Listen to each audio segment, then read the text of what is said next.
तीन सीटें ऐसी हैं, दिंडोरी, देवलाली और तीसरी सीट है शिवाजी नगर मानखुर्द, जहां महायुति के तीन कैंडिडेट्स तीन जगह पर एक दूसरे के आमने सामने होंगे और सिद्धार्थ कह रहे हैं सब चंगा सी। अतुल लौंडे पाटिल, महाविकास आघाड़ी में भी उतनी ही तुनक मिजाजी है। अबू आजमी का अभी थोड़ी देर पहले का स्टेटमेंट है, हमने कांग्रेस से कहा वो 99 से नहीं जीते, उसके बावजूद सीट देने को राजी नहीं। आपने भी एक उम्मीदवार खड़ा कर दिया अबू आजमी के खिलाफ।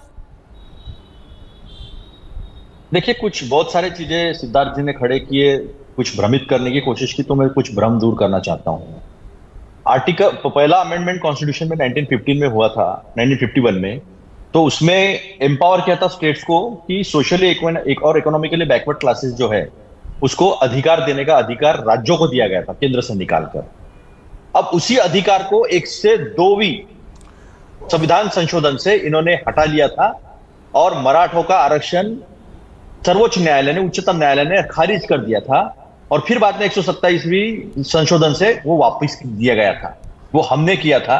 तो ये बहुजन समाज के खिलाफ, SC ST OBC के खिलाफ कितने हैं, ये यहीं से दिखाई देता है, क्योंकि सिद्धार्थ ने ये बात कही है। अब दूसरी बात कही इन्होंने कि में तो हिंदुत्व का तीर है अतुल लौंडे पाटिल, बराबर है, वो हिंदुत्व है उनके पास। आप मेरे को अवसर देंगे तो मैं इसको फैक्चुअली ठीक। सिद्धार्थ जी, मेरी बात हो जाने दीजिए, फिर मैं बताता हूँ। हाँ, और दूसरी बात, ये जिसे मानते हैं या ये जो कहते हैं या ये जो वादा करते हैं, ये वादा खिलाफी और अपने कहने के खिलाफ में बात करते हैं। देवेंद्र फडणवीस कभी नहीं करेंगे अजित पवार से, कभी नहीं, शादी नहीं करूंगा, मर जाऊंगा, हट जाऊंगा, सत्ता से हट जाऊंगा, ये उनका स्टेटमेंट है। लेकिन मैं अजित पवार से कभी, एनसीपी से कभी गठबंधन नहीं करूंगा। गठबंधन किया। जब तक पृथक विदर्भ नहीं हो जाता मैं शादी नहीं करूंगा, उन्होंने कर लिया। यहां तक उन्होंने ही जोड़ा है नवाब मलिक जी को दाऊद इब्राहिम के साथ, उनके साथ भी उन्होंने गठबंधन कर लिया। इकबाल मिर्ची से उन्होंने जमीन खरीदी, ये प्रफुल्ल पटेल जी ने कहा, वो सांसद बने हैं राज्यसभा से और वही चुनाव लड़ रहे। हमारे विदर्भ में तो सारी सीटें उन्होंने तय की है, चाहे वो भाजपा की हो या फिर खुद अजित पवार गुट की एनसीपी की हो, वो सीटें जो है उन्होंने तय की है। ये सरदार वल्लभ भाई पटेल का नाम लेते हैं, वो सरदार वल्लभ भाई पटेल जिन्होंने आरएसएस पे बैन लगाया था और जिन्होंने कहा था हिंदू राष्ट्र एक पागलपन है, इनकी वजह से देश का विभाजन हुआ, इनकी विचारधारा की वजह से देश का विभाजन हुआ। कहां चले गए? थोड़ा सा आइए महाराष्ट्र पर भाई। जितना अगर अजीत पवार को यह बताने की कोशिश है कि आप अननेचुरल अलायंस हैं हमारे साथ, ठीक वैसे ही आप भी अबू आजमी को यह बताने की कोशिश कर रहे हैं, ठीक हरियाणा की तरह, कि कोई आपका नाम लेवा महाराष्ट्र में नहीं है। देखिए, इस सीट पर आपने राजेंद्र को खड़ा कर दिया उम्मीदवार के तौर पर, यूबीटी और कांग्रेस का ज्वाइंट कैंडिडेट बनाकर। देखिए, कुछ जगह पर सहमति बनी नहीं थी, ये मैं यहाँ पर सिरे से मान लूं, क्योंकि मैं भी उस चीजों का हिस्सा रहा हूँ। काफी सारी चर्चाएं पार्टी के अंदर, पार्टी के गठबंधन के नेताओं के साथ, तो हमारी बातें चल रही है। कहां पर क्या हो सकता है वो 4 तारीख तक हो जाएगा। लेकिन इनकी बातें मैं बता रहा था आपको कि इन्होंने क्या कहा था और क्या किया। इन्होंने बना दिया। और मैं आज आपको दावे से कहता हूँ 4 तारीख को हम शाम को यहाँ बैठेंगे, नवाब मलिक चुनाव लड़ते हुए दिखाई देंगे आपको। इन्होंने प्रेस कॉन्फ्रेंस की, उसके बावजूद उनके पास जो है वो बीफॉर्म गया है। तो एक बात ये, अब इन्होंने क्या क्या किया महाराष्ट्र के साथ? रोजगार जिहाद चलाया, पेपर लीक किए, रिक्रूटमेंट नहीं निकाली, उद्योग जिहाद किया। हमारे नागपुर में उद्योग नहीं आ रहे, यहाँ इतना बड़ा कार्गो हब होने की वजह से। फिर भी यहाँ से टाटा एयरबस का कल उद्घाटन किया, चुनाव के बीच। महाराष्ट्र को उंगली दिखाने का काम किया, महाराष्ट्र को नीचा दिखाने का काम इस देश के प्रधानमंत्री ने किया है। टाटा एयरबस का हमारा प्रोजेक्ट नागपुर का, यहां से वो ले गए हैं।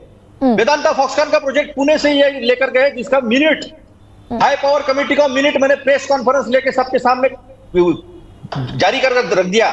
इनकी पोल खोल के रख दी थी मैंने पूरी प्रेस कॉन्फ्रेंस कर और सारा मिनट इनके सामने रखा था कि सब कुछ देने के बाद भी वेदांता फॉक्सकॉन क्यों गया, क्योंकि ये नरेंद्र मोदी जी के सामने कुछ नहीं बोल पाते। लेकिन ये मुद्दे तो कब उठाएंगे ना, तो लौंडे पाटिल जब एकजुट होकर लड़ते हुए दिखेंगे।